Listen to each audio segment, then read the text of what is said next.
बिस्मिल्लाहिर्रहमानिर्रहीम। उदउ इला सबीली रब्बिक बिलहिकमति वलमौइज़तिल हसना। अल्लाह ताला इरशाद फरमाते हैं कि आप हिकमत के साथ, दनाई के साथ, अक्लमंदी के साथ और अच्छी वाज़ के साथ लोगों को नसीहत करें।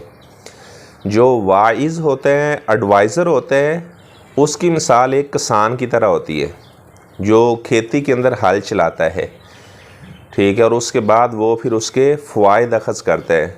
और ज़ाहिर बात है कि जिस दिन हल चलाया उसी दिन तो उसका नतीजा उसके सामने नहीं आता, कुछ वक्त लगता है, उसके बाद जनाब वो उसका फल उसके सामने आता है तो बड़ा खुश होता है।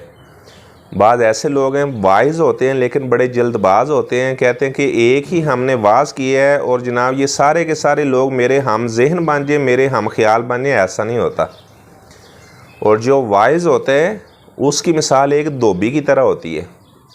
जिस तरह धोबी कपड़ों को धोता है, जो वाइज़ होते हैं वो दिलों के ऊपर जो जंग चढ़ जाता है वो जंग को धोता है, वो रूहानी तबीब होता है।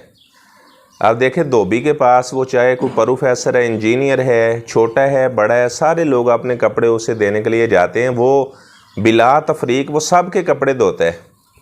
ये नहीं है कि जनाब जो उसके हम ख्याल हैं, हम ज़हन हैं, उसके कपड़ों को वो जनाब वो अच्छे साबुन के साथ धोए, जो दूसरे लोग हैं उनके कपड़ों की तरफ वो तवज्जो न करे तो फिर उसे धोबी कौन कहेगा।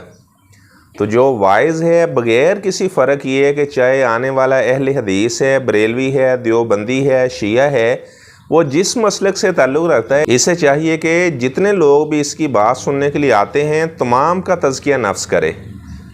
और जो वाइज़ होता है उसकी मिसाल है एक मशकीज़ा उठाने वाले की तरह, और वो हर तरह के पौधे को पानी लगा रहा है। वो किसी पौधे में फ़र्क नहीं करता कि इसे पानी लगाना है, इसे पानी नहीं लगाना। यानी जो वाइज़ है उसे चाहिए कि तमाम लोगों की खैर खाई करे, और ऐसा वाइज़ उसकी बातों का फिर लोगों के दिलों पर असर होता है। अगर कोई आदमी अपने मसलक की बात करता है और ऐसी जोशीली तकरीर करता है, लोगों के जज्बात को उभारता है, ना खुद फ़ायदा उठाता है और ना ही सामीन में से किसी को फ़ायदा होता है। हमेशा ऐसी बात की जाए जिससे इंसान का अपना भी तज़किया नफ्स हो और जो सामीन हैं, आपका खुतबा सुनने के लिए आए हैं, आपकी तकरीर सुनने के लिए आए हैं, उनका भी फ़ायदा हो। तो ऐसे ख़तीब को हमेशा लोग पसंद करते हैं जो इस तरह का वाज़ करता है जो तज़किया नफ्स वाली बातों पर मुश्तमिल हो।